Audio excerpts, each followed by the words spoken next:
بسم الله الرحمن الرحيم الحمد لله حمدا كثيرا طيبا مباركا فيه والصلاة والسلام على رسول الله وعلى آله وصحبه ومن والاه. Assalamu alaikum wa rahmatullahi wa barakatuhu. Dieu dit dans le Saint-Coran, dans la sourate Al-Baqarah, Yas'alunaka 'anil khamri wal maisir qul fihima ithmun kabirun wa manafi'u lin-nasi wa ithmuhuma akbaru min naf'ihima. Ce verset fait allusion à ce qui s'est passé à l'époque du prophète alayhi salatu wassalam. Vous savez que les Arabes consommaient les boissons enivrantes avant leur conversion à l'islam. Et après la conversion, ils vont continuer à consommer les boissons enivrantes parce que la priorité, c'était d'abord de les éduquer spirituellement et intellectuellement pour passer ensuite à quoi? À la pratique, c'est-à-dire à la mise en exécution des obligations et des interdits. Et à un moment donné, les compagnons du prophète alayhi salatu wassalam vont l'interpeller en lui disant: ô messager de Dieu, on voudrait avoir une réponse définitive au sujet de quoi? Au sujet des boissons enivrantes. Sont-elles licites ou illicites? Parce que certains doutaient encore de l'illicité de ces boissons. Et Dieu va révéler le verset. Si on te questionne, tes compagnons te questionnent au sujet des jeux de hasard et des boissons enivrantes, dis-leur. Donc la réponse vient de Dieu.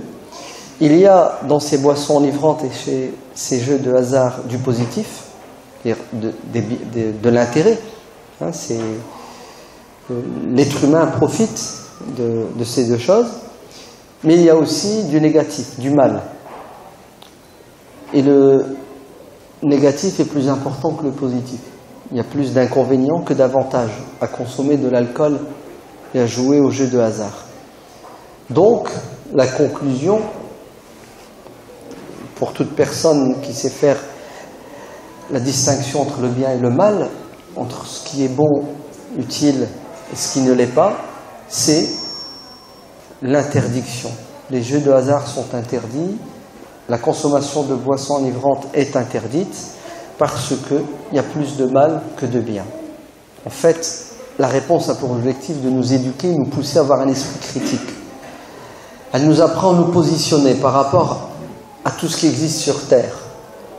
Avant de porter un jugement, on doit d'abord faire une étude pour que notre jugement soit le plus proche de la vérité et de la justice. Ainsi, le numérique est quelque chose de nouveau et le musulman doit se positionner. La réaction de prime abord de pas mal de nos savants quand quelque chose de nouveau voit le jour, c'est la méfiance.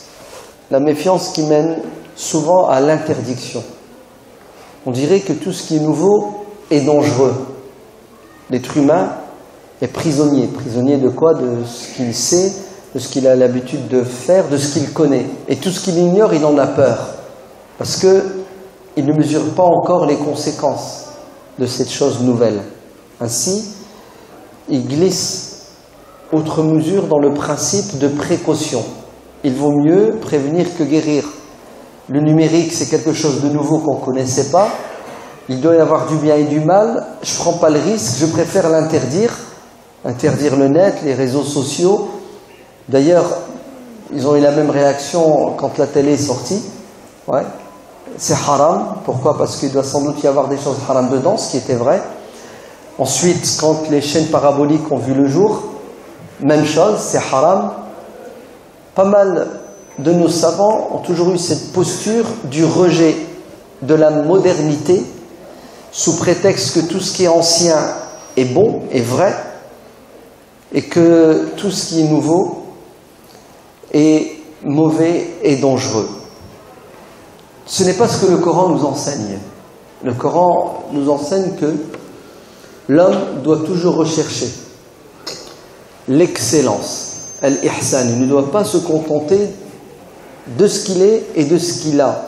Il doit toujours grandir dans tous les domaines. Et vous savez très bien que le but de la vie, c'est quoi? C'est de vivre le bonheur sur terre pour pouvoir le vivre dans le delà.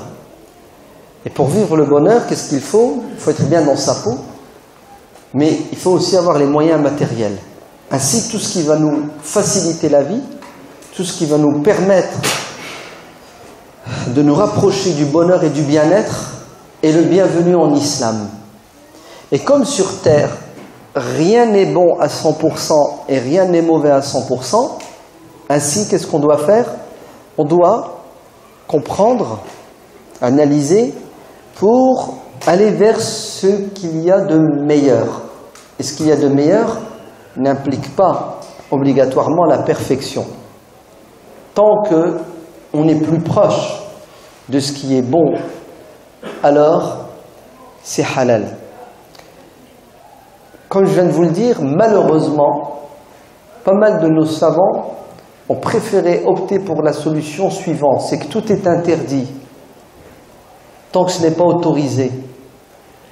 Il vaut mieux interdire que d'autoriser, car en se privant, on ne prend pas de risque de tomber dans le haram.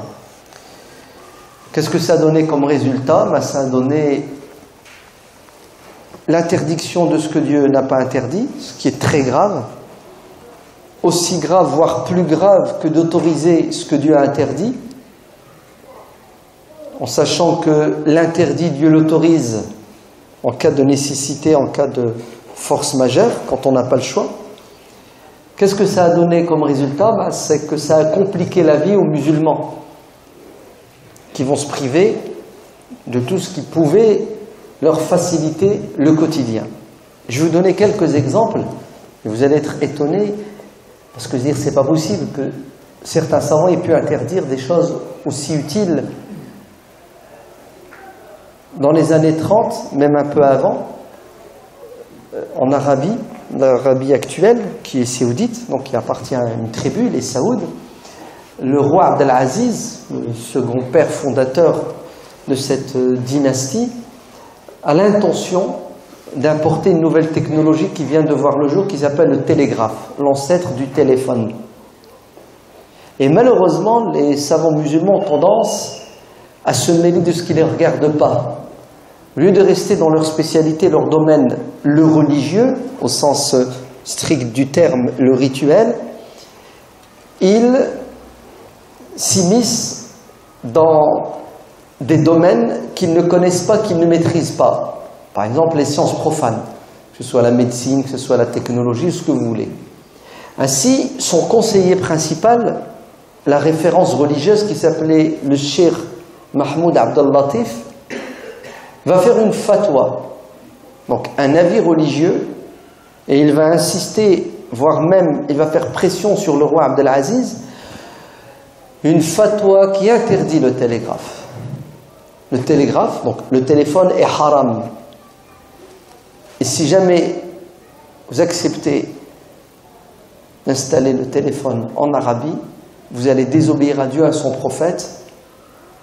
Et ce qui s'est passé, c'est qu'il y a eu une levée de bouclier de la plupart des savants musulmans de cette époque dans ce lieu pour interdire le télégraphe. Un bras de fer, vous entendez? Une perte de temps. C'est allé même très très très loin, puisque les savants ont fait pression sur les politiques et les politiques ont failli céder. Pourquoi, à votre avis, est-ce que ces savants vont interdire le télégraphe? Un, parce qu'ils ne savent même pas comment ça fonctionne. Deux, ils s'imaginent toujours le pire. Et ils ne voient pas dans le télégraphe le bon côté. Et en vérité, le télégraphe, il y a plus de bons côtés que de mauvais côtés. Ils n'arrivent pas à faire quoi? À faire pencher la balance du bon côté, parce qu'ils n'ont pas le recul nécessaire, et ils n'ont pas la science et la connaissance. Et puis ils sont figés. El-Jumud, l'ijtihad, malheureusement, chez eux, c'était pas quelque chose qu'ils maîtrisaient. Il y a pire que cela. Quelques décennies avant, en Égypte, on décide de quoi? On décide de faciliter la vie aux gens en en installant le réseau de distribution de l'eau. Donc des tuyaux qui ramènent l'eau dans les maisons, dans les mosquées, et des robinets. Comment est-ce qu'on dit en arabe un robinet? Hanafiya, c'est ça? Hanafiya. Pourquoi est-ce que ça s'appelle Hanafiya?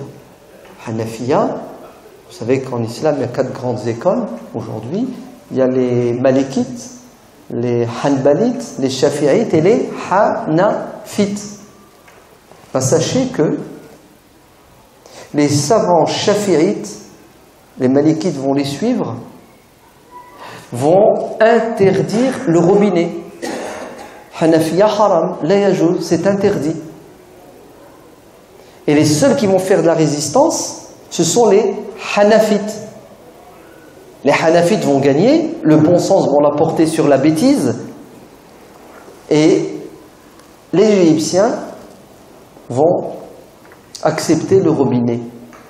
Et c'est pour cela qu'on l'a appelé la Hanafiya, parce que c'est le robinet des Hanafites, ce sont les Hanafites qui l'ont autorisé. C'est choquant ou c'est pas choquant? Fin du 19e siècle, ce qui intéresse nos savants, c'est est-ce que le robinet est halal ou haram? Et c'est malheureux qu'ils arrivent jusqu'à dire haram. Vous allez me dire, attends, c'est quoi les arguments? Pourquoi interdire le robinet? Il n'y a que du positif dans un robinet. Ouais, mais du positif pour toi.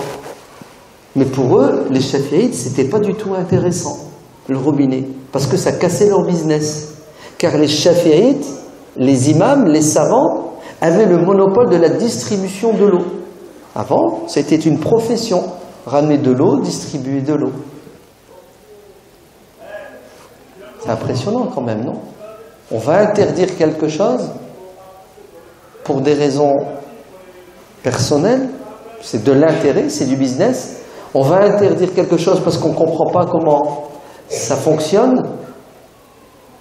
Mais certains sont allés jusqu'à dire il est haram, interdit, d'installer dans les mosquées, je vous parle dans les années 30-40, des baffes, le micro, sous prétexte que le prophète alayhi salatu wassalam n'utilisait pas le micro, n'utilisait pas les baffes. Tout ce qui est nouveau est souvent compris comme étant une bid'a, une innovation qu'il faut condamner, blâmable, parce que les ancêtres ne la connaissaient pas et parce qu'elle est mauvaise, elle est dangereuse. C'est juste une question de temps pour que les choses s'installent. Sachez que quand le numérique s'est généralisé, surtout à travers le net et les réseaux sociaux, beaucoup de savants ont tout de suite réagi en disant « haram la yajouz ». Leur fatwa n'a pas résisté. À quoi? À la pression, puisqu'aujourd'hui, le net est partout, le numérique est partout, et heureusement que le numérique est là. Pourquoi? Pour nous faciliter la vie, pour avancer, évoluer. S'il n'y avait pas le numérique, vous aurez des voitures aussi performantes que celles que vous avez? On aurait des trains comme on a? On aurait des avions comme nous avons?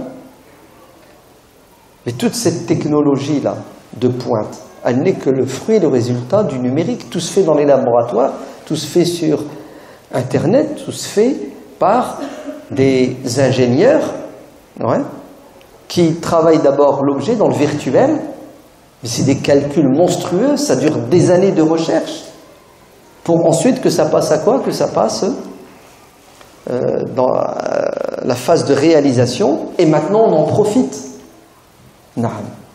Le numérique est une ni'ma, un bienfait de Dieu.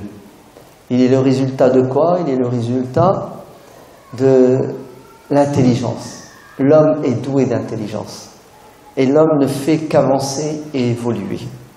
Maintenant, c'est une sunna, c'est une volonté de Dieu. La perfection n'existera que là-haut dans le paradis. Ici sur terre, tout est relatif. Quelque chose peut être bon en partie et mauvais en partie. Et nous n'avons pas le droit d'être des extrémistes, car Dieu condamne les extrêmes. La taghlu fi dinikum. N'exagérez pas dans la compréhension et la pratique de votre religion. Wa wada'a al-mizan. Nos jugements, nos approches doivent être sensées, réfléchies, et on doit toujours amener les choses vers le juste milieu, c'est-à-dire l'équilibre. C'est pour cela, la science est nécessaire pour comprendre. Celui qui ne sait pas sera victime de son ignorance et il va se priver de choses qui sont bonnes et qui sont utiles, voire même qui sont nécessaires. Quant à celui qui sait, il a la capacité d'exploiter, d'explorer, de tirer profit de tout ce qu'il y a sur terre et dans les cieux pour son bien-être, pour son intérêt. Très bien. Vous savez tous, et je ne vais pas vous faire la preuve, A plus B, que le net, c'est quelque chose d'extraordinaire et de merveilleux. Le net nous facilite la vie. Le net, c'est une mine d'informations. Le net nous permet de communiquer avec le monde entier, avec qui on veut, n'importe quand, autant de fois qu'on veut. Non. Jadis, on disait que la technologie facilite le déplacement, l'échange d'informations, mais aujourd'hui, il n'y a même plus de déplacement et d'échange. Tout est à proximité et disponible n'importe quand, autant de fois que tu veux, et de manière illimitée. Wallah, c'est une ni'ma. C'est un Sha'bi une fois qui reçoit quelqu'un qui vient, qui lui pose une question. Le Sha'bi lui répond. La personne est contente d'avoir profité de son savoir. Elle lui dit Jazakallahu khairan, merci. L'homme se met debout pour partir. Le Sha'bi lui dit reviens. Ça t'a pris quelques minutes de me questionner. Je t'ai répondu en quelques minutes. Sache que la réponse à ta question m'a coûté 1 mois de voyage pour aller voir un savant, le questionner, et toi, en quelques secondes, d'un air de dire, vous avez de la chance, on a fait le boulot. Et c'est vrai. Aujourd'hui, les générations peuvent dire Alhamdulillah, car d'autres ont travaillé en amont pour que tout soit si facilement accessible. C'est pour cela qu'il ne faut pas être ingrat. Il faut remercier tous ceux qui ont fait des efforts pour nous permettre aujourd'hui de communiquer, pour nous permettre aujourd'hui d'accéder à tous les savoirs que l'on veut. Jadis, les savants du hadith quittaient leur maison et faisaient des voyages qui duraient 10 ans, 20 ans.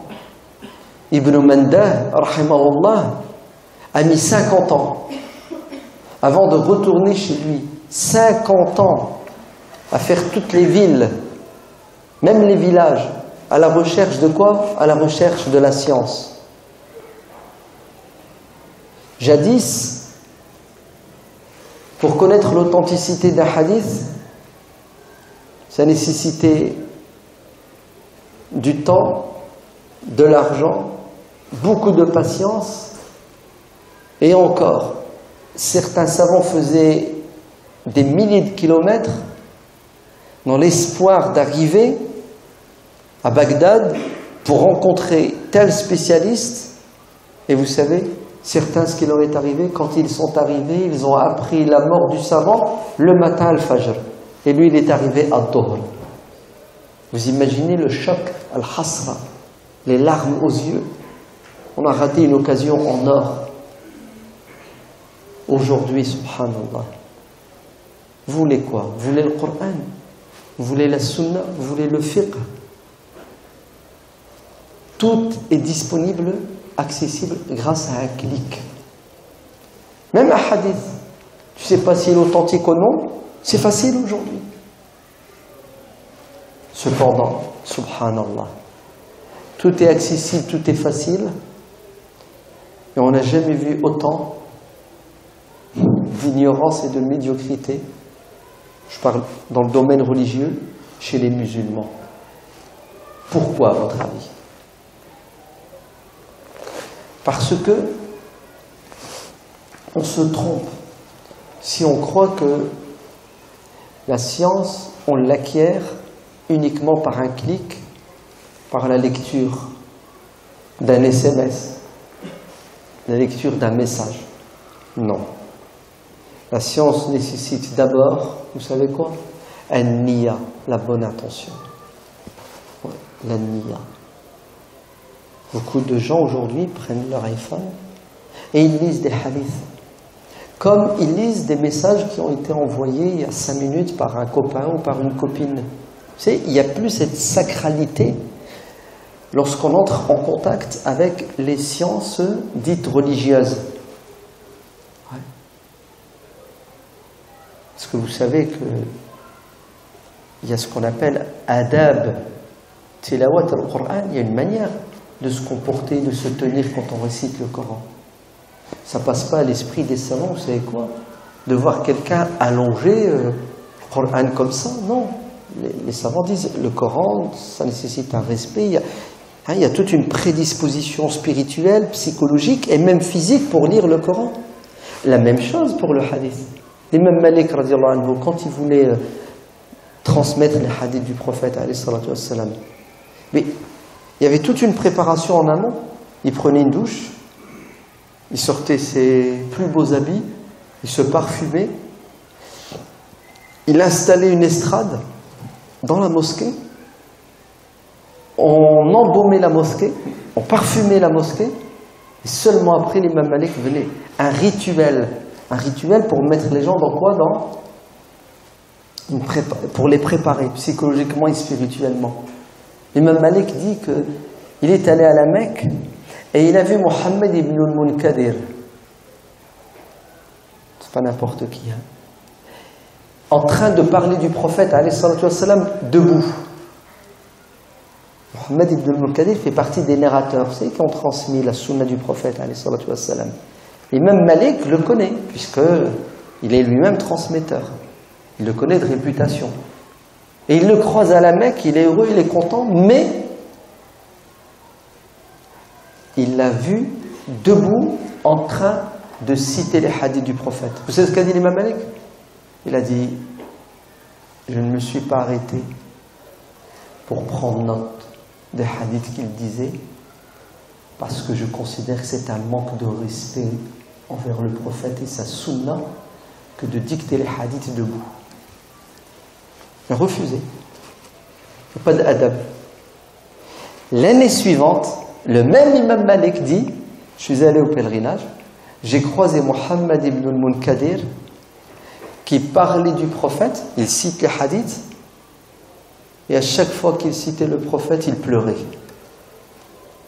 Et là, je me suis arrêté, car c'était plus la même personne. Et j'ai noté tout ce qu'il a dit. Naham. On dirait qu'aujourd'hui, subhanallah, le contact avec la science religieuse, c'est comme si c'était un contact banal avec toute autre forme de science. Non, ça ne marche pas comme ça. Si vous voulez que l'ilm shara'i, il ait un impact sur vous, vous avez intérêt de lui donner de l'importance. Il doit avoir de la valeur et de l'importance dans votre tête, dans votre cœur. Voilà. Des exemples comme ça, on en a beaucoup. Des maîtres qui expulsaient de leur cours des élèves parce qu'ils estimaient qu'ils n'étaient pas assez respectueux. Le premier à avoir installé ces règles, c'est qui? C'est l'imam Malik, radiyallahu anhu. L'imam Malik, quand il dispensait son savoir, il avait à sa droite et à sa gauche 2 videurs, 2 colosses. C'était quoi leur boulot? C'était dehors. Si quelqu'un prend la parole, si quelqu'un parle en même temps que l'imam Malik est en train de parler du prophète, alayhi salatu wassalam, expulsé du cours. Vous savez que certains ont fini en prison pendant 1 mois, pendant 2 mois. Pourquoi? Parce que ils ont manqué de respect au hadith pendant la séance. Est-ce que vous savez que l'imam Shafi'i radhiyallahu anhu dit, quand j'étais assis devant l'imam Malik, je n'osais pas tourner les feuilles de mon cahier par peur de faire du bruit et d'être irrespectueux. Hakada, c'est les feuilles, tout doucement, il a peur. Pourquoi? Parce que ces gens-là allaient vers le savoir religieux avec une révérence, taqwa. D'ailleurs, on retrouve ça dans le hadith de l'Irbad ibn Saraya, où le prophète, alayhi salatu wassalam, quand il parlait, les sahaba disent, le prophète nous parlait, et c'est comme s'il y avait sur nos têtes des oiseaux perchés. Un oiseau qui vient, qui se perche sur ta tête, si tu bouges, les oiseaux pouvaient se percher, ils n'avaient rien à craindre parce qu'on ne bougeait pas tellement, on avait du respect. Et tout commence par le respect. Et si vous voulez qu'on s'attarde sur ça, ça nécessite une autre conférence, la relation respectueuse qu'on doit avoir envers l'ilm et l'ulama, et les savants qui dispensent le savoir. Et en fonction de ce respect, la science aura un impact sur toi. Car combien ont eu du savoir religieux et ce sont des voyous, ce sont des délinquants, ce sont des hypocrites. Est-ce que vous savez que Soufiane al-Saouri dit, on est allé vers la science religieuse pour l'acquérir avec une intention, et la science a refusé de quoi?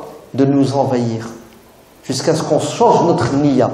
En fait, on voulait faire des études pour le business, pour avoir un diplôme, pour avoir un poste, pour gagner de l'argent uniquement. Avec le temps, on a vu que l'ilm n'avait aucun impact sur nous, la taqwa. Le but de l'acquisition du savoir religieux, c'est de nous rapprocher de Dieu. C'est pas de montrer ses muscles et de faire croire qu'on est savant ou de faire taire les gens avec des polémiques vaines et futiles. Et quand notre intention elle était bonne, là la science a eu quoi? A eu un impact sur nous. Donc ça c'est le premier point. Le numérique a plus ou moins fait disparaître cette dimension. Parce qu'on a affaire à quoi? À une machine, on a affaire à quelque chose qui n'est pas vivant. Est-ce que vous savez qu'Ibn al-Jawzi, rahimahullah, je vous recommande la lecture de son livre, qui sont ses mémoires spirituelles, qui s'appelle Saïd al-Khatir. En français, ça a été traduit par Les pensées vigiles. Magnifique. Dans ce bouquin, Ibn al-Jawzi dit, j'ai eu des centaines de savants, des centaines, n'importe quoi, il y en a eu plus de 1500. 1500 profs, 1500 cheikhs, c'est toute une vie à la quête du savoir. Mais 2 parmi tous ces savants, 2 ont eu un impact sur moi jusqu'à aujourd'hui. 2 m'ont marqué à vie parmi tous ces savants. Abu Mansour al-Jawaliqi. Qu'est-ce que dit Ibn Jawzi? Il dit, et ils n'étaient pas, ces 2, plus connaisseurs que les autres. C'est-à-dire, les autres avaient plus de science. Mais eux, ils avaient quelque chose de plus que les autres. Ils avaient la piété. Ils avaient ce que les soufis appellent al-hal. Al-hal, c'est-à-dire, ils dégageaient une forte spiritualité. La science, chez eux, n'était pas sur leur langue. Elle était d'abord dans leur cœur.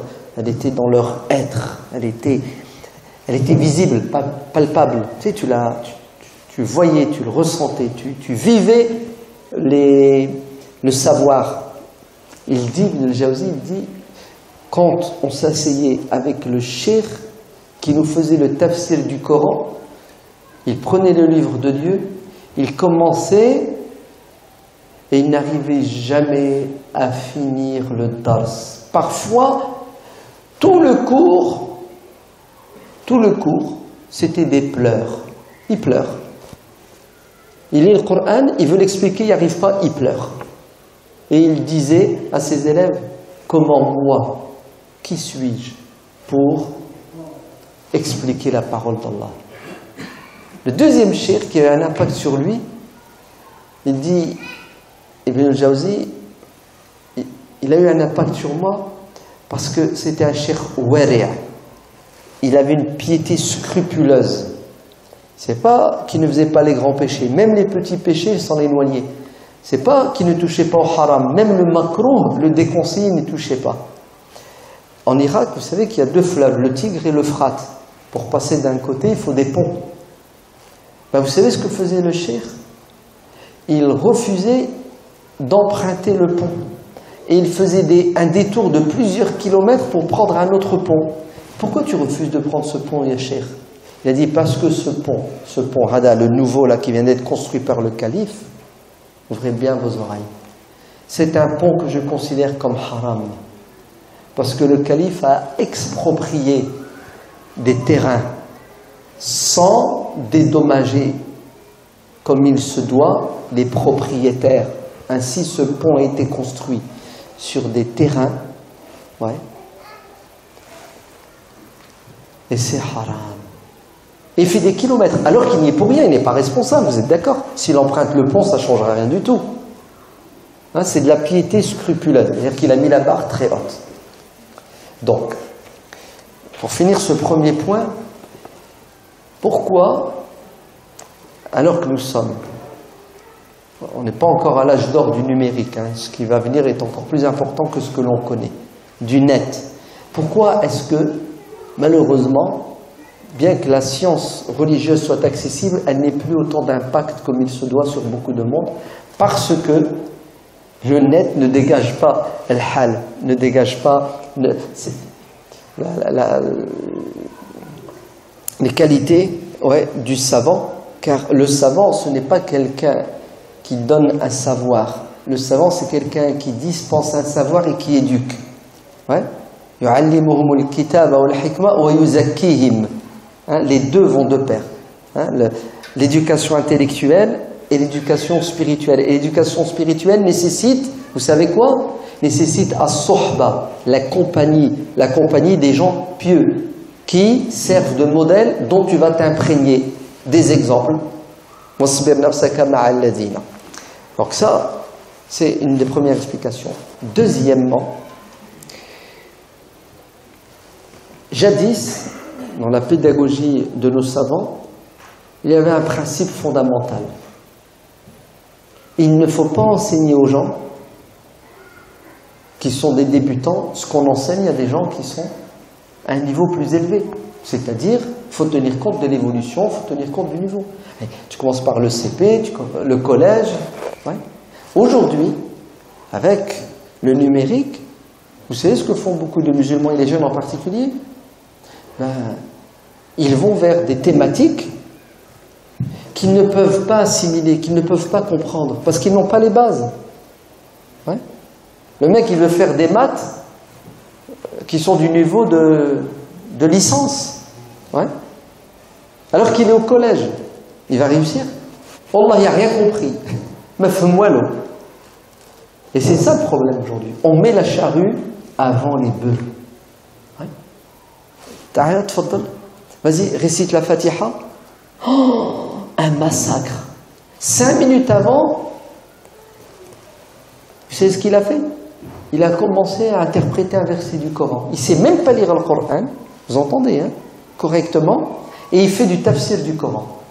Ouais. Tu lui dis, Ta'ala, tfaddal. Fais-moi la différence dans les ablutions entre les obligations, les recommandations.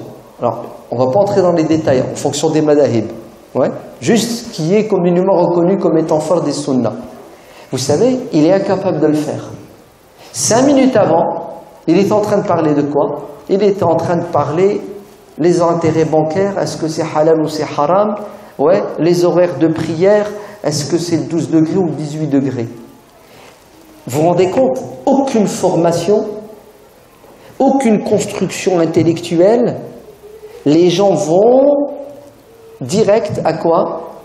À ce qui n'est pas de leur niveau. Et à l'intérieur, c'est le boxon total dans l'esprit des jeunes. Al-Fawda. Regardez, je vais vous dire une expérience personnelle. Ça remonte à 30 ans, hein? Non, pas 30 ans. Non, non, non. Si. 29. 1987. Quand est-ce qu'ils ont acheté Château Chinon, les USH? 87? Je crois que c'est 87. Hein. Bref, en tout cas, 88. J'étais là-bas et j'avais dans la main un livre. Ce livre, c'est Sahih al-Jami' al-Saghir. L'imam al-Suyuti a fait une encyclopédie du hadith qu'on appelle Al-Jami' al-Saghir. Il a al-Kabir, etc. Cheikh al-Albani, rahimahullah, passe derrière et fait une correction de ce dictionnaire du hadith. Pourquoi? Pour tamiser, distinguer les hadiths authentiques de ceux qui ne le sont pas d'après ses critères à lui. Donc moi j'ai acheté ce bouquin, 2 gros volumes, et à cette époque je le lisais, Sahih al-Jami' al-Saghir. Al-Sheikh, il est toujours vivant, Ounes Qarqah, Abu Salman, me voit avec ce livre dans la main. Ouais. Donc il prend le livre, il le regarde, bon, il le connaissait, et vous savez ce qu'il va me dire? Il va me dire, pourquoi tu lis ce livre? Je dis, bah, la sunna du prophète, c'est les hadiths du prophète. Il m'a dit, ne lis pas ce livre. Moi, je suis choqué. Comment ça? Je suis en train de lire ce que le prophète a dit, il me dit, ne lis pas ce livre. Regardez ce qu'il va me dire. Il va me dire, ce livre, c'est pas pour toi. Toi, tu es un débutant. Avant d'aller direct au hadith, passe d'abord par Risalat ibn Abi Zayd al-Qarawani, passe par les livres de CP, apprends les béaba, parce que tu n'as pas les outils pour comprendre et analyser les hadiths du prophète alayhi salatu wassalam. Ça c'est une fitna pour toi. Si tu lis ce genre de bouquin, tu vas être perturbé et déstabilisé. Et c'est vrai. C'est ce qui se passe aujourd'hui. Beaucoup de jeunes ne comprennent plus rien dans la religion et certains comprennent mal et ça donne les extrêmes qu'on a. Pourquoi? Parce que ils n'ont pas été pris en charge par des enseignants qui ont une pédagogie qui tiennent compte de quoi? Du niveau de la personne, de ses capacités d'évolution. Omar ibn al-Khattab radiyallahu anhu l'a dit. Il a tout résumé. Il a dit de certaines personnes qu'elles se prennent pour des savants alors qu'elles ne sont même pas des étudiants. Ouais. Donc ça c'est un problème. Le numérique aujourd'hui fait que les gens n'ont pas, dans l'apprentissage de la religion via le numérique, ils sont perturbés, déstabilisés, il n'y a pas de programme, on ne tient pas compte de l'évolution. Donc ça c'est le troisième problème, c'est quoi? C'est que on doit, pour pouvoir assimiler les sciences religieuses comme il se doit, passer par les savants. Car croire et penser qu'on est capable d'accéder à la science seul de soi-même, c'est une erreur, c'est un égarement. Les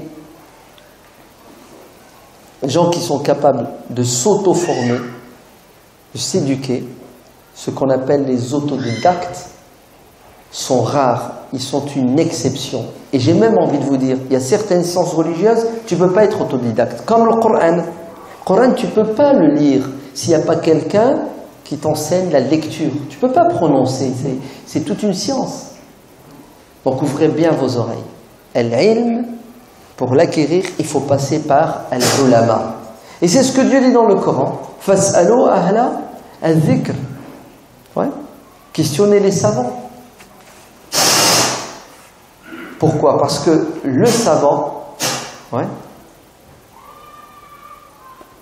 fait la distinction entre ce qui doit être dit et ce qui ne doit pas être enseigné. Nous, on croit que tout ce qui est dans les livres est à la portée de tout le monde ou doit être à la portée de tout le monde. C'est faux. D'ailleurs, c'est même très grave. Abu Hurayra radiyallahu anhu disait, j'ai reçu du prophète alayhi salatu wassalam 2 seaux remplis de science, c'est une image. L'un, je l'ai divulgué, ce savoir. L'autre, si je devais vous dire certaines choses que je sais, ma tête tomberait. Et c'est vrai. Ali ibn Abi Talib dit, Dites aux gens ce qu'ils sont capables d'entendre, de comprendre, en fait d'encaisser.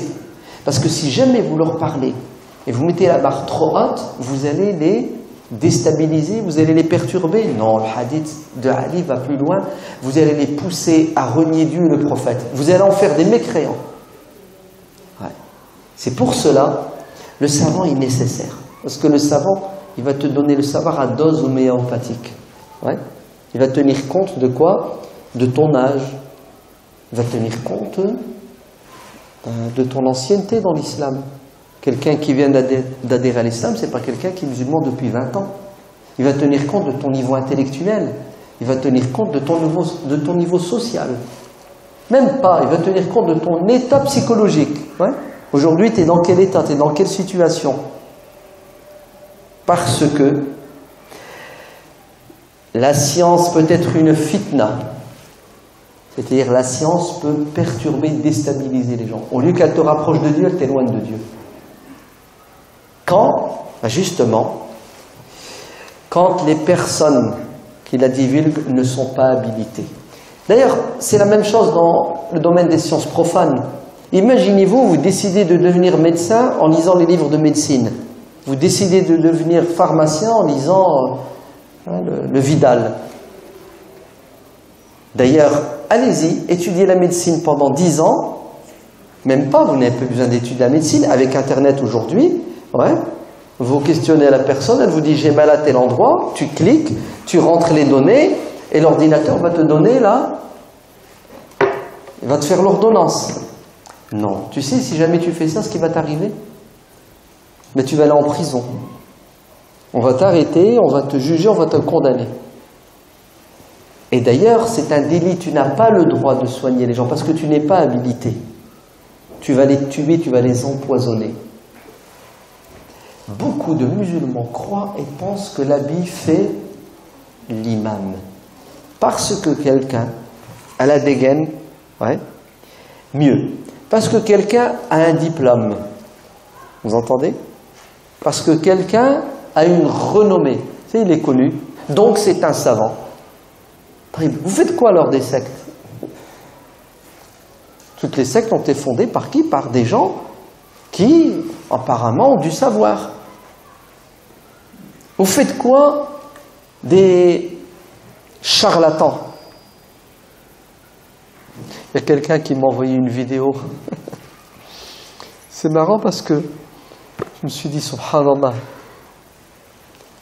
le musulman, il aime croire en tout ce qui est surnaturel, bizarre. Il m'envoie une vidéo d'un cheikh, astaghfirullah, cheikh. Bref, il est en mode lévitation, tu sais, décollé. Ouais. Il tient dans le vide. Et il a avec lui une subha, tu sais, une grosse subha là, tu vois, il doit faire 10 kilos là. Ouais. Et puis il égrène son chapelet, tu sais, subhanallah, alhamdulillah, il est en lévitation. Donc la caméra elle tourne comme ça, puis des livres par terre, etc. Le mec il m'envoie d'un air de dire, t'as vu? Ouais, attention, hein. Les miracles ça existe, il y a des gens qui craignent Allah, et les genoux ça existe. Hein. Ce mec il doit être porté par des genoux musulmans. Tu sais, des gens pieux, saints parmi les genoux, qui le portent. Eh oui. Vous vous trompez. Vous savez c'est qui le savant? Innama yakhshallaha min ibadihi al-ulama. La première qualité que doit avoir le savant, dont on doit puiser notre savoir, qui doit nous éduquer, à qui nous devons faire confiance, c'est celui qui craint Dieu. C'est celui qui met en pratique ce qu'il dit. C'est celui qui, avant d'inviter les gens, est le premier à donner l'exemple. C'est celui qui est au service de la religion, qui ne se sert pas de la religion. C'est celui qui est au service des musulmans et qui ne profite pas de la bonté des musulmans. C'est celui qui enseigne la religion avec douceur, avec amour.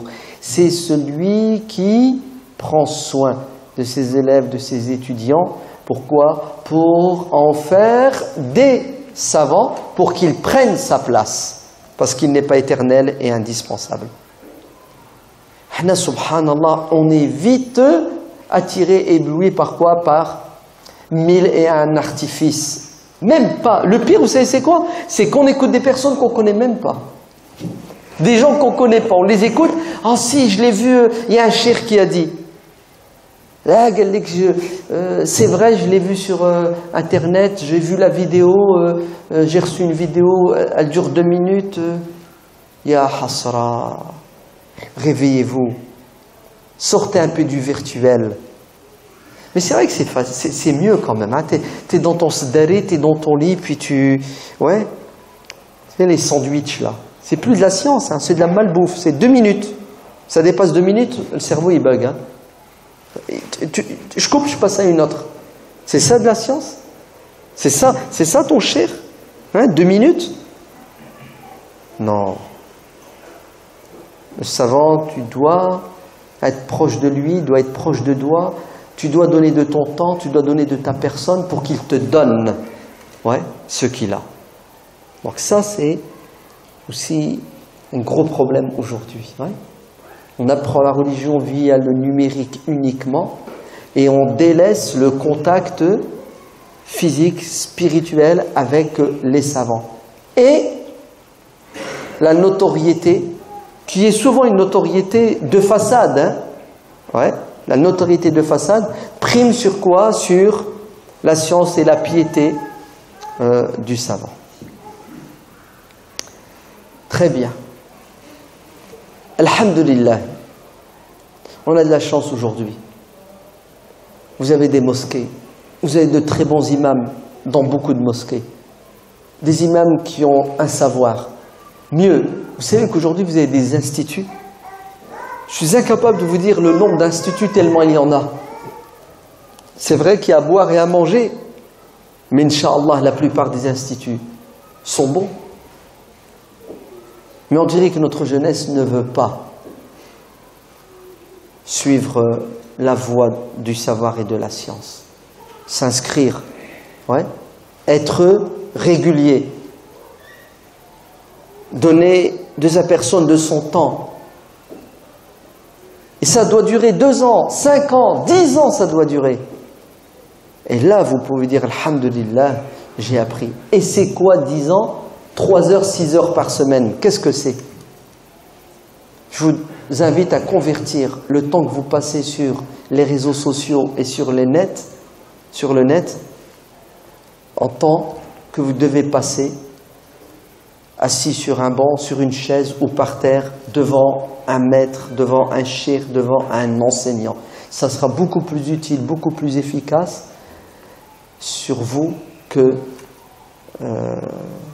la science dite virtuelle. Très bien.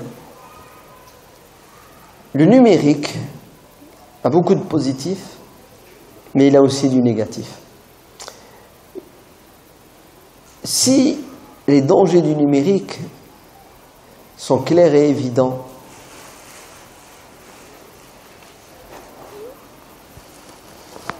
sur les adultes, et on sait tous aujourd'hui que une des causes des divorces qui sont de plus en plus fréquents dans toutes les communautés, dans la nôtre en particulier, c'est le numérique, c'est le net, c'est les réseaux sociaux, bien sûr. Mais on pense et on croit que grâce au numérique, on va communiquer plus facilement. Certes, tu communiques avec le monde entier aux dépens de la communication avec ton petit monde. Aujourd'hui, dans les familles, c'est marrant. Vous savez comment ils communiquent certains? Ils envoient des textos. La mère, elle veut appeler ses enfants pour manger, on envoie un SMS. Parce qu'ils sont dispersés, éparpillés dans la maison ou ils sont dehors. Même entre mari et femme, on communique maintenant par texto, par SMS. Ça a tué la communication, ça a tué les relations humaines, la chaleur humaine. Ça, c'est chez les adultes. Alors, qu'est-ce que vous pensez des dégâts du numérique sur les enfants? Si nous, on a du mal à résister à l'intrusion, à la pression du numérique dans notre quotidien, dans notre vie. Est-ce que les enfants résistent? Non. Ils n'ont même pas les capacités de résister, les pauvres. Nos enfants sont les premières victimes de ce qu'il y a de néfaste dans le numérique. Et là, wallahi, ça nécessite 3 jours de congrès. Il faut ramener des spécialistes, des professionnels, pour nous parler de l'impact du numérique sur leur santé physique, leur santé psychologique. Et je ne vous parle même pas de l'éthique, de la morale, du religieux. C'est une catastrophe. C'est une catastrophe. C'est un fléau. C'est une drogue. D'ailleurs, ils ont fait les expériences. Quelles sont les parties du cerveau, vous savez, qui réagissent et qui, quand un enfant joue avec... ce sont toutes les zones du cerveau qui réagissent quand on prend de la drogue, quand on consomme certaines choses qui finissent par devenir des addictions. Et nos enfants sont atteints comme tous les enfants aujourd'hui sur Terre. Est-ce que vous savez que la moyenne aujourd'hui, chez les adolescents, c'est à peu près 3 heures par jour d'Internet, les réseaux sociaux, Twitter, Instagram, Facebook. Facebook, c'est le top, c'est le premier. 3 heures par jour. Au dépend de quoi, à votre avis? Ne serait-ce qu'au dépend de leur sommeil. Le sommeil qui est très important, vous savez, pour l'équilibre d'une personne, son développement. Nos enfants ne dorment plus quand il faut et assez comme il faut. Ils sont épuisés, ils sont fatigués. Pourquoi? Parce qu'ils sont en communication en permanence. L'impact sur leurs yeux, sur la vue. D'ailleurs, ceux qui veulent gagner de l'argent, faites ophtalmologue. Vous allez devenir millionnaire. Les générations suivantes, ils vont porter des lunettes à la naissance. Il sort du ventre de sa mère, il lui faut une paire de lunettes. À cause de la mère qui a passé son temps à quoi? Qui lui a transmis la cécité précoce. Ils vont tous devenir aveugles, nos enfants, à l'âge de 40 ans bientôt. Mais ce qui est le plus terrible, vous savez c'est quoi? C'est que nos enfants ne vivent plus dans la réalité. Ils sont dans le virtuel en permanence. Ils ne sont plus dans le monde réel. Est-ce que vous savez qu'il y a des gosses aujourd'hui qui se suicident? Des collégiens. Pourquoi, à votre avis? Parce que ils ont reçu des attaques via les réseaux sociaux. Deviennent fous.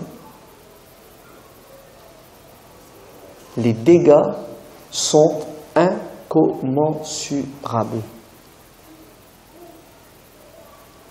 Et qui est responsable de tout ça, à votre avis? Les premiers responsables, ce sont les parents. Ce sont les parents qui remettent à leurs enfants des machines qu'ils ne peuvent pas utiliser à bon escient, qu'ils ne sont pas capables de maîtriser. Vous allez me dire, ouais, mais attends, on fait comment? On ne peut pas se passer. Tu vas quand même pas nous la faire à Mahmoud ibn Abdel Latif ou les Shafi'ites et Malikites, haram, c'est ça? Même si je vous disais que c'était haram, vous n'écouteriez pas. Et je ne vais pas le dire, n'ayez crainte. C'est quoi la solution? Et d'ailleurs, quand Dieu interdit quelque chose, c'est parce qu'il y a son pendant halal, il y a l'alternative. L'alternative, c'est qu'il faut éduquer ses enfants. Il faut être proche de ses enfants. Il faut avoir une stratégie. Voilà.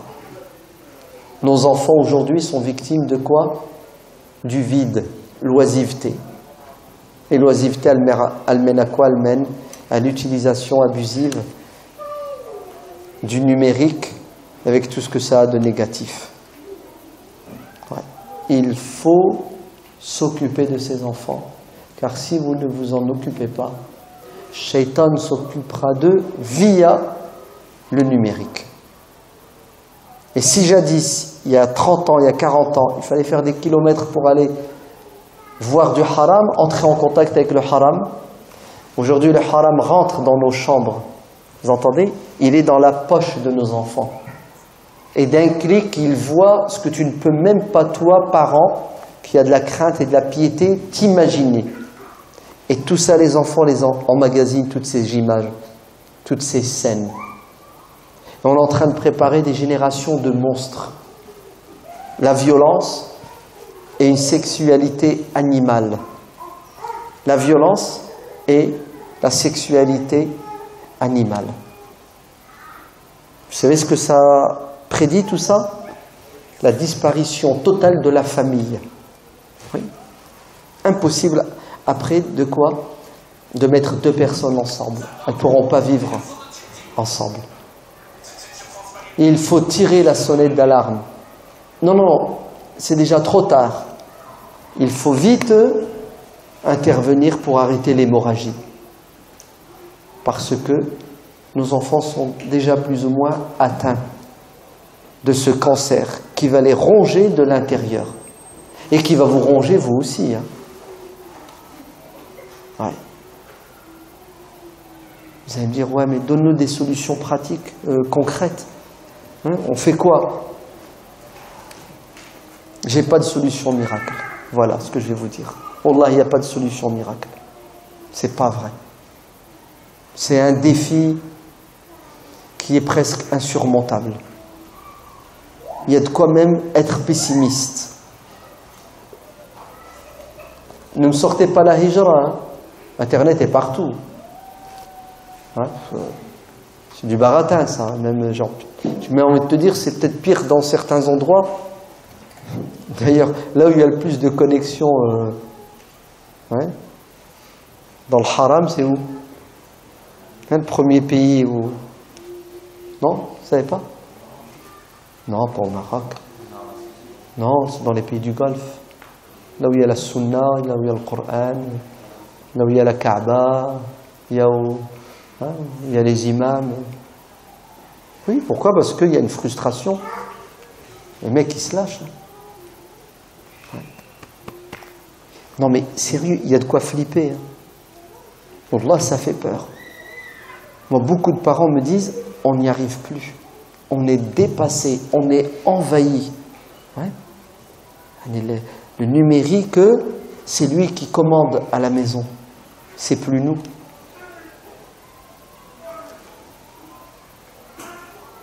On fait quoi? Je ne vous le dirai pas. Pourquoi? Parce qu'il faut que je m'arrête. Et deuxièmement, c'est compliqué et ça nécessite un échange, le débat, la discussion. Ça nécessite des journées de travail. Vous entendez? Des journées de travail. Bon, vous avez déjà plus ou moins commencé. Hein, parce que ce que vous avez fait à côté, c'est magnifique. Oui, il faut qu'on développe notre réseau, l'enseignement privé musulman. C'est super. Tu déposes ton gosse le matin, tu le récupères le plus tard possible. Ouais. Au moins, alhamdoulilah, il est entre de bonnes mains, etc., etc. Mais c'est pas suffisant, hein. Parce qu'après, tu fais quoi le soir avec tes enfants? Tu fais quoi le mercredi quand il n'y a pas l'école, le samedi, dimanche? Tu fais quoi les vacances? Voilà. Là, il faut apporter quoi? La réponse. Entre nous, la réponse existe, mais ça va demander, je pense, du temps, déjà pour que les musulmans comprennent, ouais, et ensuite pour mettre en œuvre. D'ici ce temps-là, on aura perdu encore 1 ou 2 générations. Vous entendez? D'ici qu'on mette en œuvre, ouais, et qu'on réalise les structures nécessaires pour préserver et protéger nos enfants des méfaits de l'utilisation exagérée et irraisonnée du numérique, on va perdre 1 voire 2 générations.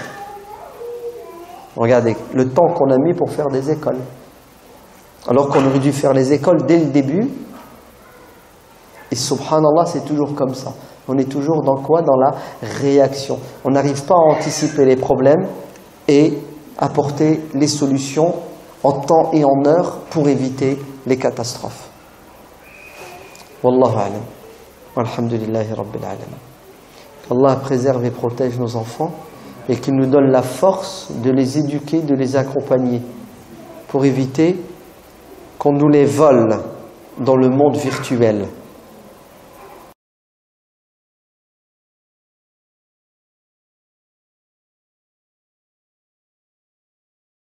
D'ignorance et de médiocrité, je parle dans le domaine religieux, chez les musulmans.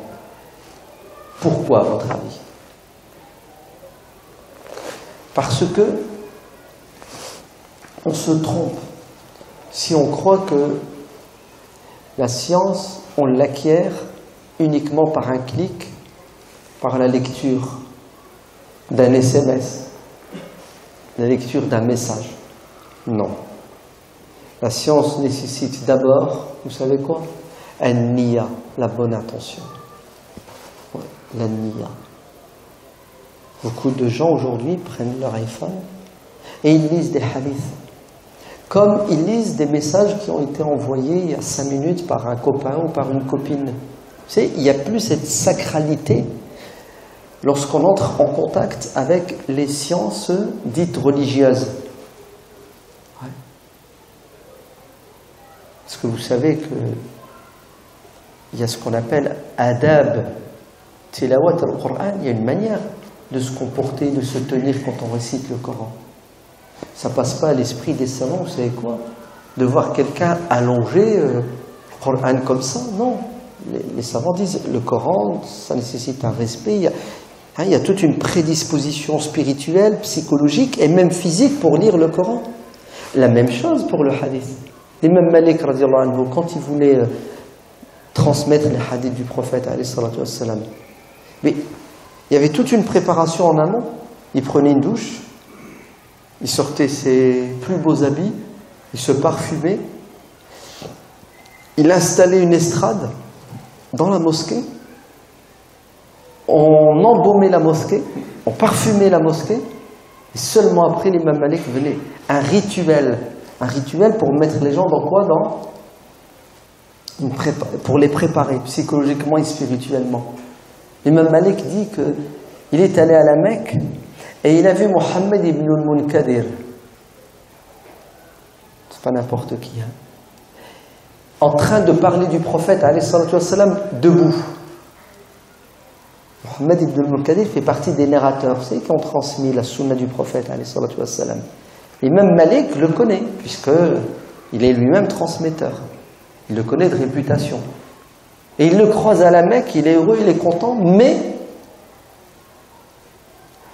il l'a vu debout en train de citer les hadiths du prophète. Vous savez ce qu'a dit l'imam Malik? Il a dit, je ne me suis pas arrêté pour prendre note des hadiths qu'il disait, parce que je considère que c'est un manque de respect envers le prophète et sa sunna que de dicter les hadiths debout. Il a refusé. Il n'y a pas d'adab. L'année suivante, le même imam Malik dit, je suis allé au pèlerinage, j'ai croisé Mohammed ibn al-Munkadir qui parlait du prophète, il cite les hadiths, et à chaque fois qu'il citait le prophète, il pleurait. Et là, je me suis arrêté, car c'était plus la même personne. Et j'ai noté tout ce qu'il a dit. Naham. On dirait qu'aujourd'hui, subhanallah, le contact avec la science religieuse, c'est comme si c'était un contact banal avec toute autre forme de science. Non, ça ne marche pas comme ça. Si vous voulez que l'ilm shara'i, il ait un impact sur vous, vous avez intérêt de lui donner de l'importance. Il doit avoir de la valeur et de l'importance dans votre tête, dans votre cœur. Voilà. Des exemples comme ça, on en a beaucoup. Des maîtres qui expulsaient de leur cours des élèves parce qu'ils estimaient qu'ils n'étaient pas assez respectueux. Le premier à avoir installé ces règles, c'est qui? C'est l'imam Malik, radiyallahu anhu. L'imam Malik, quand il dispensait son savoir, il avait à sa droite et à sa gauche 2 videurs, 2 colosses. C'était quoi leur boulot? C'était dehors. Si quelqu'un prend la parole, si quelqu'un parle en même temps que l'imam Malik est en train de parler du prophète, alayhi wassalam, expulsé du cours. Vous savez que certains ont fini en prison pendant 1 mois, pendant 2 mois. Pourquoi? Parce que ils ont manqué de respect au hadith pendant la séance. Est-ce que vous savez que l'imam Shafi'i radhiyallahu anhu dit, quand j'étais assis devant l'imam Malik, je n'osais pas tourner les feuilles de mon cahier par peur de faire du bruit.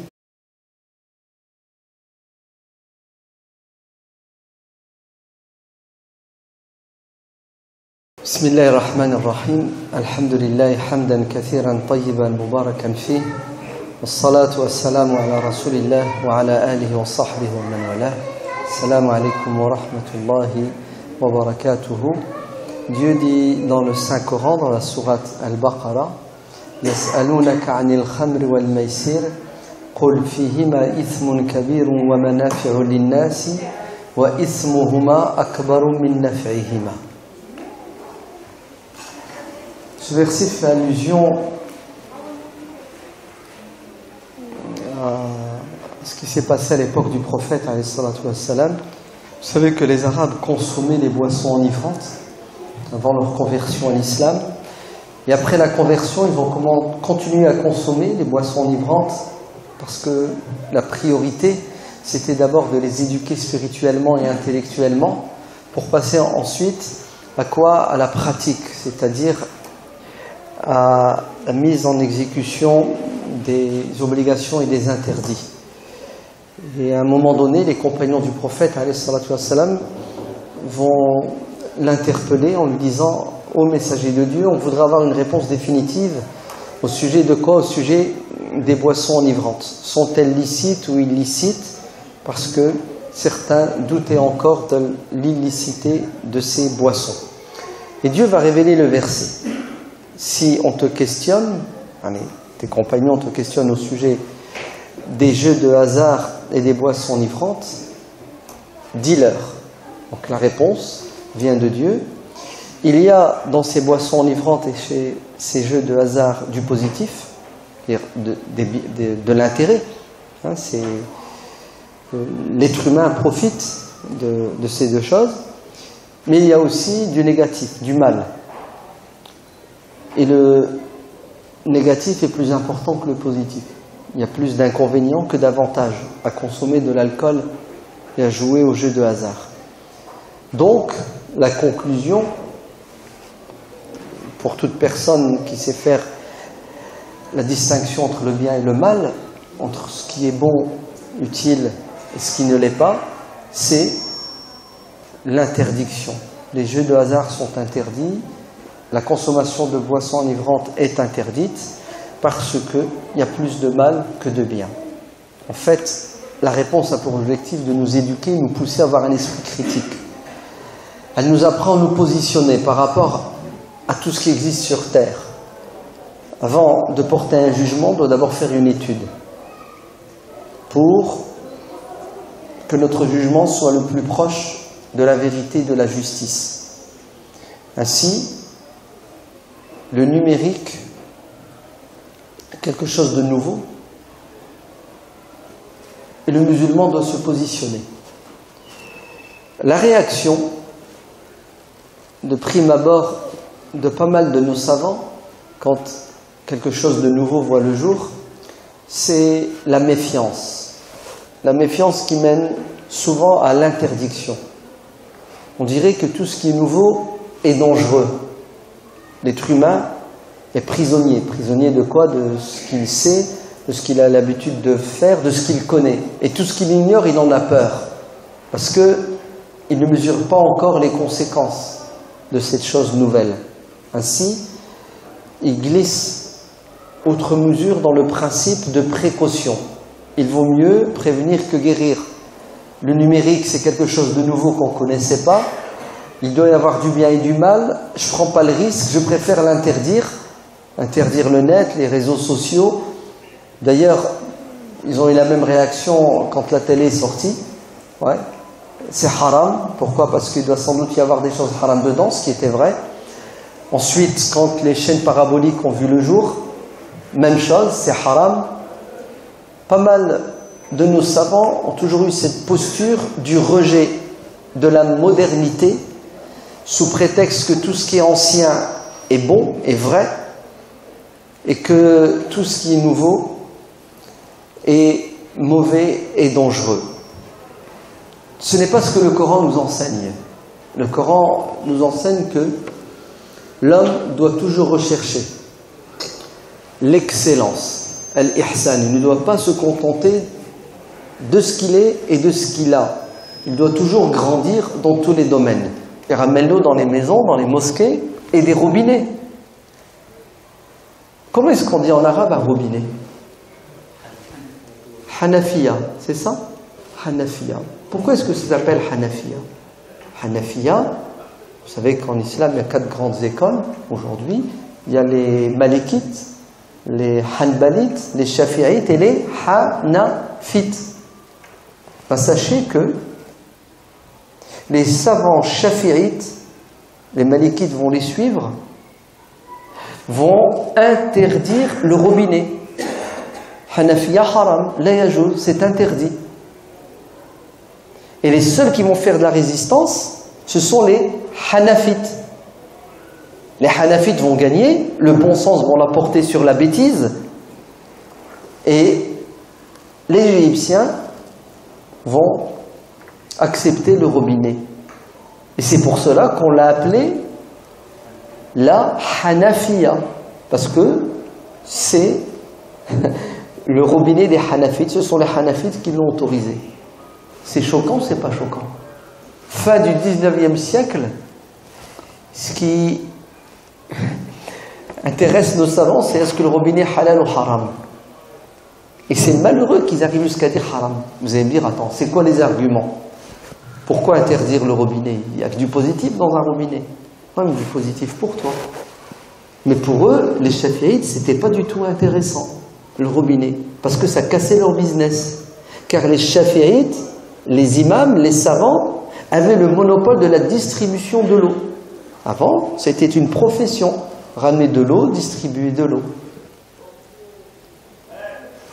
C'est impressionnant quand même, non? On va interdire quelque chose pour des raisons personnelles, c'est de l'intérêt, c'est du business. On va interdire quelque chose parce qu'on ne comprend pas comment ça fonctionne. Certains sont allés jusqu'à dire il est haram, interdit, d'installer dans les mosquées, je vous parle dans les années 30-40, des baffes, le micro, sous prétexte que le prophète alayhi salatu wassalam n'utilisait pas le micro, n'utilisait pas les baffes. Tout ce qui est nouveau est souvent compris comme étant une bid'a, une innovation qu'il faut condamner, blâmable, parce que les ancêtres ne la connaissaient pas et parce qu'elle est mauvaise, elle est dangereuse. C'est juste une question de temps pour que les choses s'installent. Sachez que quand le numérique s'est généralisé, surtout à travers le net et les réseaux sociaux, beaucoup de savants ont tout de suite réagi en disant « haram la yajouz ».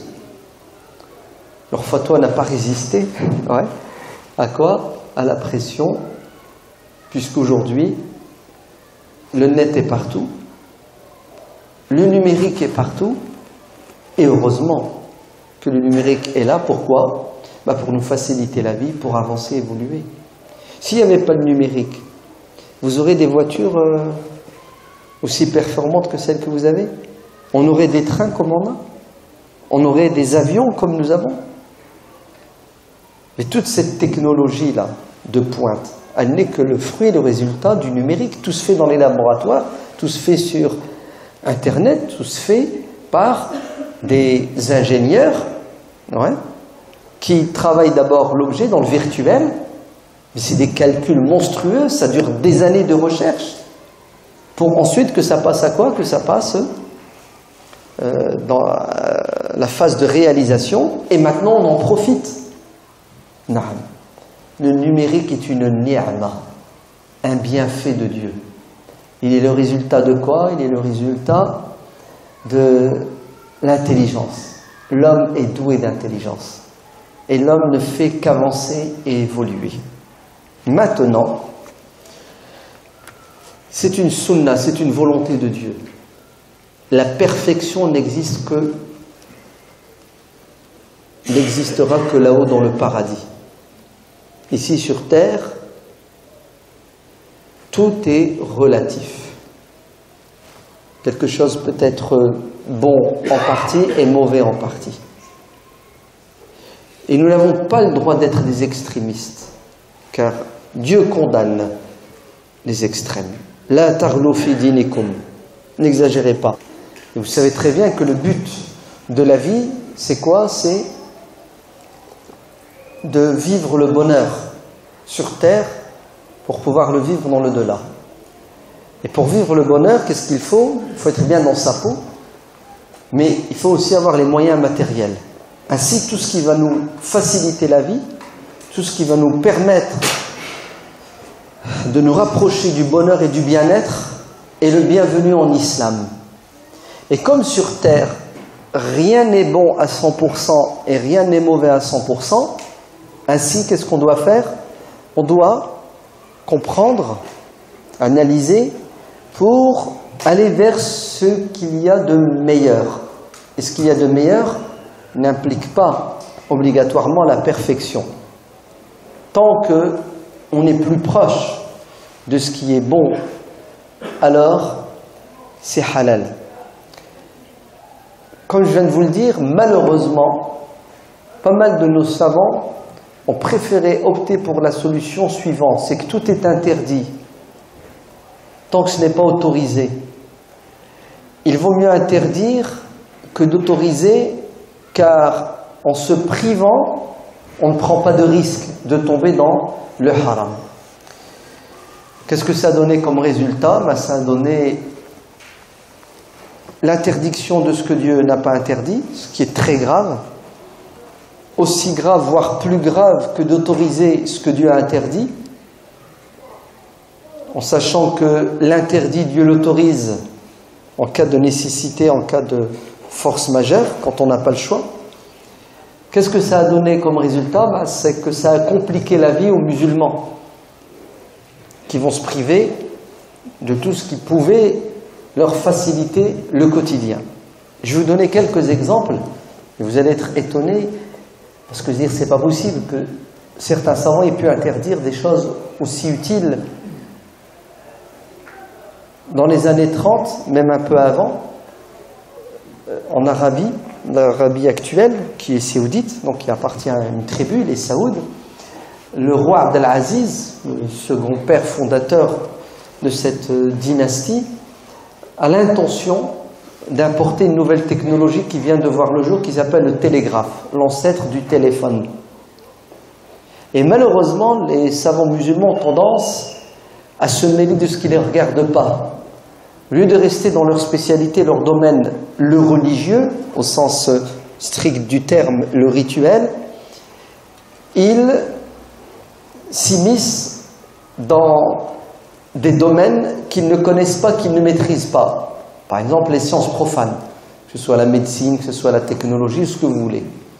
Ainsi, son conseiller principal, la référence religieuse qui s'appelait le Cheikh Mahmoud Abdel Latif, va faire une fatwa, donc un avis religieux, et il va insister, voire même il va faire pression sur le roi Abdelaziz, une fatwa qui interdit le télégraphe. Le télégraphe, donc le téléphone est haram.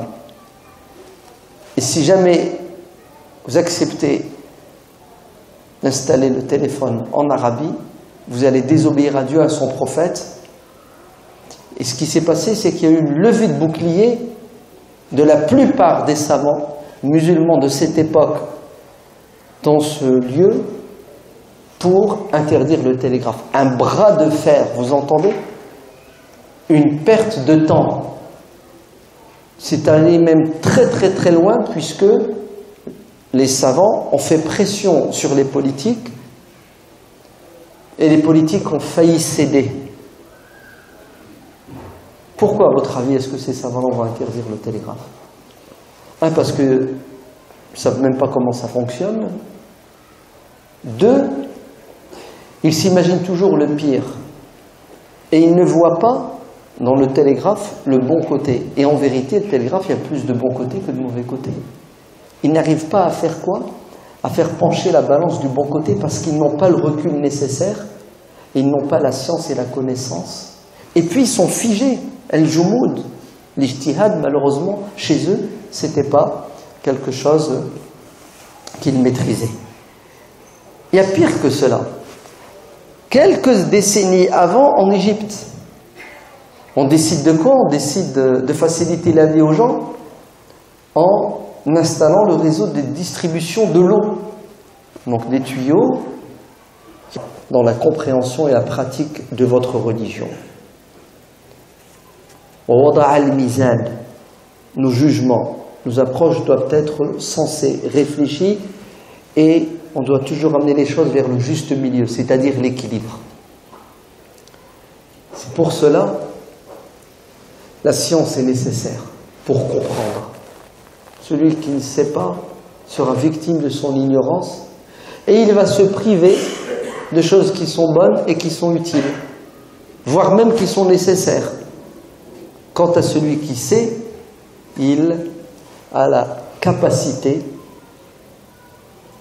d'exploiter, d'explorer, de tirer profit de tout ce qu'il y a sur terre et dans les cieux pour son bien-être, pour son intérêt. Très bien. Vous savez tous, et je ne vais pas vous faire la preuve, A plus B, que le net, c'est quelque chose d'extraordinaire et de merveilleux. Le net nous facilite la vie. Le net, c'est une mine d'informations. Le net nous permet de communiquer avec le monde entier, avec qui on veut, n'importe quand, autant de fois qu'on veut. Non. Jadis, on disait que la technologie facilite le déplacement, l'échange d'informations, mais aujourd'hui, il n'y a même plus de déplacement et d'échange. Tout est à proximité et disponible n'importe quand, autant de fois que tu veux, et de manière illimitée. Wallah, c'est une ni'ma. C'est à Sha'bi une fois qui reçoit quelqu'un qui vient, qui lui pose une question. Sha'bi lui répond. La personne est contente d'avoir profité de son savoir. Elle lui dit Jazakallahu khairan, merci. L'homme se met debout pour partir. Sha'bi lui dit reviens. Ça t'a pris quelques minutes de me questionner. Je t'ai répondu en quelques minutes. Sache que la réponse à ta question m'a coûté 1 mois de voyage pour aller voir un savant, le questionner, et toi, en quelques secondes, d'un air de dire, vous avez de la chance, on a fait le boulot. Et c'est vrai. Aujourd'hui, les générations peuvent dire Alhamdulillah, car d'autres ont travaillé en amont pour que tout soit si facilement accessible. C'est pour cela qu'il ne faut pas être ingrat. Il faut remercier tous ceux qui ont fait des efforts pour nous permettre aujourd'hui de communiquer, pour nous permettre aujourd'hui d'accéder à tous les savoirs que l'on veut. Jadis, les savants du hadith quittaient leur maison et faisaient des voyages qui duraient 10 ans, 20 ans. Ibn Mandah, rahimahullah, a mis 50 ans avant de retourner chez lui. 50 ans à faire toutes les villes, même les villages, à la recherche de quoi? À la recherche de la science.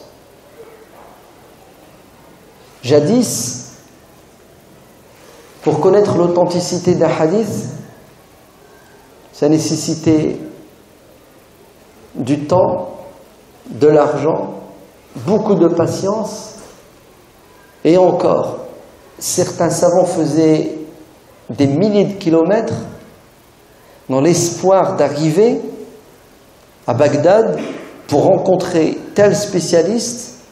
Et vous savez, certains, ce qui leur est arrivé, quand ils sont arrivés, ils ont appris la mort du savant le matin al-Fajr. Et lui, il est arrivé à Dhuhr. Vous imaginez le choc, al-Hasra, les larmes aux yeux. On a raté une occasion en or. Aujourd'hui, subhanallah, vous voulez quoi? Vous voulez le Coran? Vous voulez la Sunna? Vous voulez le fiqh? Tout est disponible, accessible grâce à un clic. Même un hadith, tu ne sais pas s'il est authentique ou non, c'est facile aujourd'hui. Cependant, subhanallah, tout est accessible, tout est facile, et on n'a jamais vu autant